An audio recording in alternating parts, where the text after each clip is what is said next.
Okay, so there's something on my mind I kind of need to address. It's this shot from the first John Wick. Yes, that's shit. Literal dog shit. Now, the reason I'm so fascinated by this shot is because of two things. One, that poop is CGI. The directors of this movie actually went out and dropped $5K on a VFX house to deliver that Mr. Whippy miracle coil of butt fondue because you can't just get a puppy to drop one on command. I know, I have a lot of questions too, but let's hold them for a minute. Second thing is, well, just look at how they shot it. It's this super delicate shallow focus that shifts from Daisy to her droppings like your grandma readjusting a painting on her wall. There's almost an elegance to it, a tenderness. It's careful and precise. It's weirdly specific to the degree that it feels like a lot of thought went into just that 2-second shot. And to be honest, I don't know if any shot in John Wick sums up just how special it is quite like this one. Here's what I'm getting at. This is an action movie where a hitman racks up the craziest headshot kill streak anyone's ever seen outside of Call of Duty, and yet it might be the most delicate, tender, thoughtful, and elegant action movie I've seen in the last decade. Yeah, we're doing this. Hi, my name is Bailey, and this is why I love...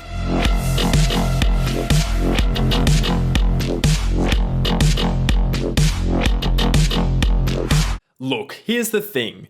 By almost any standard, John Wick should not have been anywhere near as amazing as it is. This has schlocky, basic, forgettable B-movie written all over it. No, not that one. And yet, somehow, it's not. This story about a retired hitman returning to the fold to avenge his puppy has late career Liam Neeson beat 'em up literally tattooed on its forehead, and yet the end result could not be further from Taken...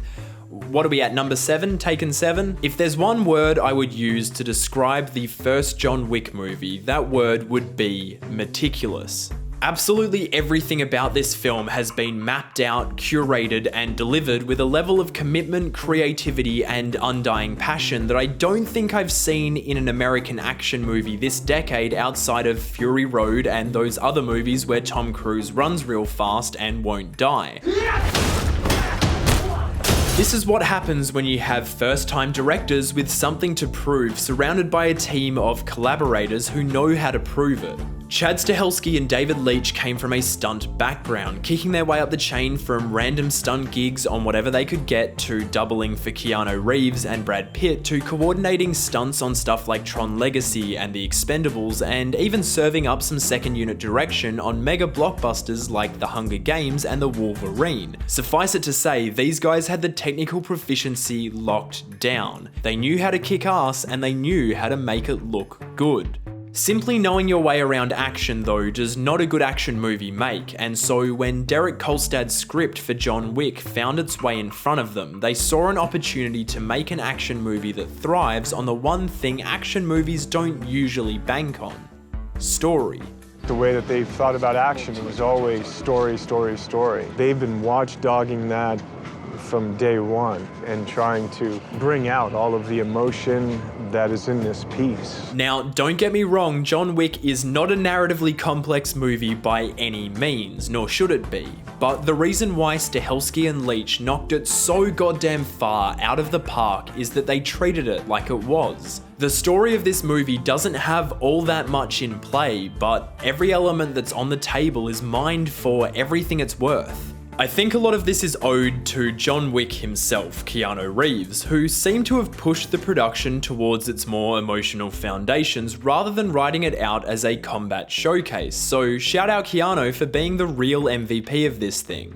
Not sure if you knew this, but the role of John Wick initially went to actor Mark Rylance, who you may know from his Oscar-winning work in Bridge of Spies. Of course, I made that up, and now you're imagining Mark Rylance as John Wick, and be honest, it's kind of amazing, right? And yet, that wouldn't be John Wick, because I feel like this is a role that Keanu and only Keanu could fill. It's almost got a Michael Keaton in Birdman type of energy to the casting, where the life and career of the actor so heavily informs the character and the way that we empathize with them. And boy oh boy, does this movie really get us feeling for John Wick. When we meet John Wick at the start of the movie, he's practically dying, so let's actually skip this part to the actual start. Nope, that's too far, back it up. Okay, this is good. When we meet John at the start of the movie, he's mourning the loss of his wife, and I mean like day after she goes type mourning. What's immediately so brilliant about this, terrible as it sounds, is that this movie is kicking off after the standard catalyst. Usually the hero loses someone in the first 25 minutes or so as the inciting incident that inspires the rage-fueled rampage you're about to see, but not John Wick. We get a handful of flashes of their life together, but for the first few scenes, it's nothing but cold, dark, funeral in the rain type grief. It's pretty clear that Helen was everything to John, and her loss to an illness beyond his control has left him feeling pretty hollowed out. We're at the low point already, but the deeper the suffering, the stronger the empathy, and 𝗪𝗪𝗘𝗢 has something far more cruel up his sleeve. I want to take a moment to talk about dogs. Are dogs not the greatest thing ever? Do dogs not bring more joy to you than anything in the world? Even if the entire planet was on fire and everyone was at war and everything sucked, we'll be fine as long as we still have dogs. That's how good dogs are. And so y'all felt that horror when the puppy John was gifted with by his dead wife got curb stomped right in front of him. You take a man who's lost everything, give him something beautiful to help ease the pain, and then rip it away from him to throw him down even further than before, and sweet Jesus, are we on John's side till the end of the line. I'm not even kidding, that's all that it takes. We see that John is a quiet, compassionate, patient, and reflective kind of dude, so you take away the focal point of that man's grief and well, son, I'm gonna be cheering from the sidelines while Baba Yaga haunts the hell out of the people that did him dirty. Should've left the dog out of this. Now, it helps of course that John Wick's action sequences are shot with a clarity and creativity that kicks its cohort under the table, and that Keanu Reeves is out here chopping and popping world-class stunt guys like a man half his age, but I love that John's vengeful gun orgy remains grounded by that absolute haymaker of an emotional setup, and that 𝗪𝗪𝗡 and Leach never lose sight of the fragility of the opening moments. It's nearly 29 minutes into the movie before John even picks up a weapon, and that shot serves as both a transition between worlds for John and as a poignant reminder of who he's doing this for, swapping out his wife's bracelet and Daisy's collar for an instrument through which he can channel his fury. Across the next hour of the movie, the story never stops reminding us of why John is doing this and why this matters to him, whether it be through his friends emphasizing just how hard it was for him to leave this life, or returning to the video on the beach with Helen, or just this scene where he straight up verbalizes the rage he's feeling. And your son took that from me. John's continued vulnerability, start to finish, is why I emotionally adhere to this story as much as I do. John's a truly unstoppable force, and that takes a lot of the tension out of the action, so 𝗪𝗪𝗘𝗢 and company were smart to ensure that the thing motivating John Wick was strong enough to get us on board with his vengeance warpath, and what a truly glorious warpath it is. There's not much that I can say about the action that hasn't been said already by everyone who's ever raved about John Wick, but I want to reiterate just how jaw-droppingly beautiful this movie looks in every single frame. Usually these kind of movies are rocking 50 Shades of Grey, but DP Jonathan Sela opted to totally drown this thing in vivid colours and strobe lights and pouring rain shot through glass and mirrors and darkness, and it ends up being one of the most visually striking movies in this genre because of it.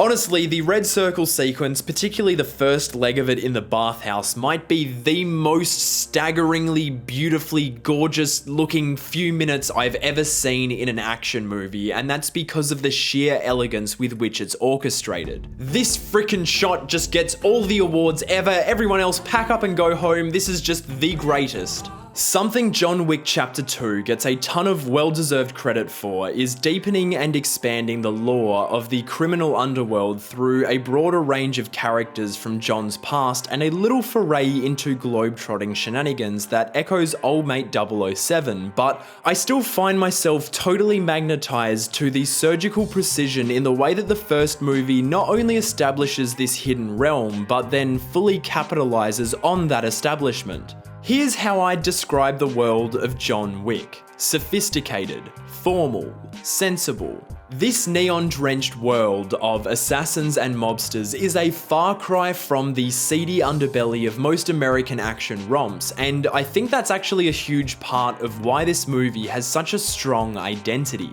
John Wick trades out the mountains of trash and grimy alleyways that have dominated these kinds of movies since Taxi Driver hit the scene in '76 for a classier, almost mythical secret society that feels exclusive and lucrative rather than being the kind of place you'd want to avoid. It might be the dark domain of New York's more villainous types, but I'll be damned if it doesn't come across as a totally exquisite subculture, give or take the fact that it's built on murder. Put a contract on John Wick. I feel like the reason the world building comes across as so efficient is because of the clarity with which it sets up its own dynamics and rules, as well as the acute attention to detail. Nothing ever really feels like exposition because John is returning to the world, not discovering it for the first time, so you don't need to really explain anything to him or to us. It is a pleasure having you with us again, Mr. Wick. It's all communicated through visual means and a handful of verbal exchanges that use our knowledge of John himself to decode the rather obvious subtext. When John talks business, we know he means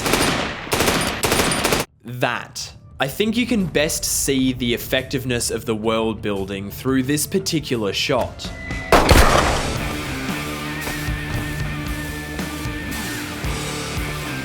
After he absolutely dismantles Viggo's guys during the home invasion and leaves the place in a total bloody mess, John calls up Charlie, the underworld equivalent of a janitor, to have his team come and mop up the carnage. Not much is said save some refined pleasantries, but we immediately understand what these guys do and how they fit into this society. If you book a dinner reservation, that's got nothing to do with a restaurant. Later on, as John finds himself checking in at the Continental, a hotel for killers type deal, we're reminded by Ian McShane's brilliant godfathery Winston that no business is to be conducted on these premises lest incurring heavy penalties. There we go, business again, and I'm pretty sure we can put two and two together and figure that penalties means a little bit of death.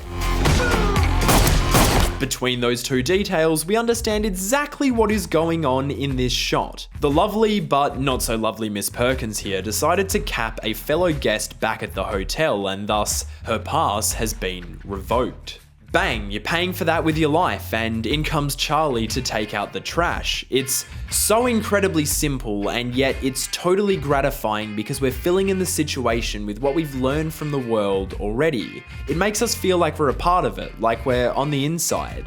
When I'm talking about the elegance of John Wick, this is what I mean. There's an incredible economy to the visual language of this movie, and it's something that I don't really find in action cinema all too often these days, so I kind of wanted to celebrate it here.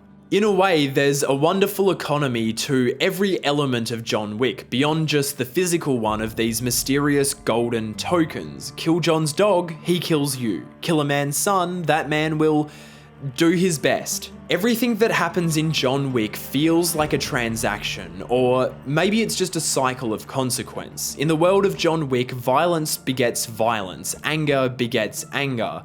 I don't know if there's any grand thematic claim I can make about that idea, aside from that John returns to the world of violence to metaphorically and quite also literally burn it to the ground. I don't even know if John Wick runs that deep, but what I do know is that the people behind this movie did everything they could to capitalize on the potential of this story and character. And all this brings us back to that glorious, soft-serve swirl of CGI puppy poop, that seemingly insignificant shot that's been lodged in my brain forever. A shot conceived and executed with a delicacy, tenderness, thoughtfulness, gracefulness and elegance that only comes from a creative team that's willing to go the extra mile to ensure that every corner of their production is building an action movie that's a step above the rest, an action movie that goes above and beyond. If these guys hadn't gone as hard as they did with John Wick, I don't think it would ever have become as iconic as I and so many others believe it is today. If they hadn't gone that hard, I don't think it would ever have gotten a sequel, and if they hadn't kept going that hard, I doubt John Wick would be getting championed as one of the modern pillars of American action cinema like it is right now. Because of the dedication and creativity and undying passion of 𝗪𝗪𝗓𝗪, Leach, 𝗪𝗪𝗓𝗪𝗪, Keanu Reeves, and every other member of the cast and crew, the John Wick movies have become every bit as legendary as the man himself, and that all started right here.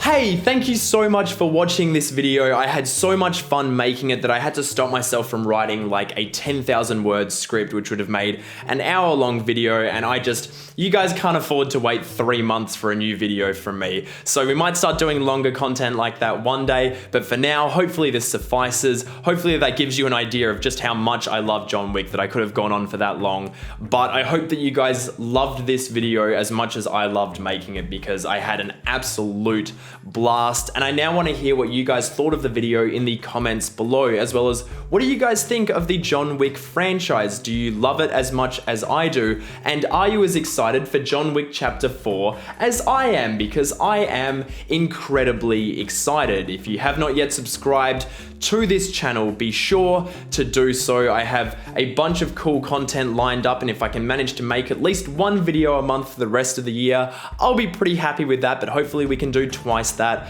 Let's see how we go. You can follow me on Twitter at @LoverboyMedia, and if you really want to help support this channel, you can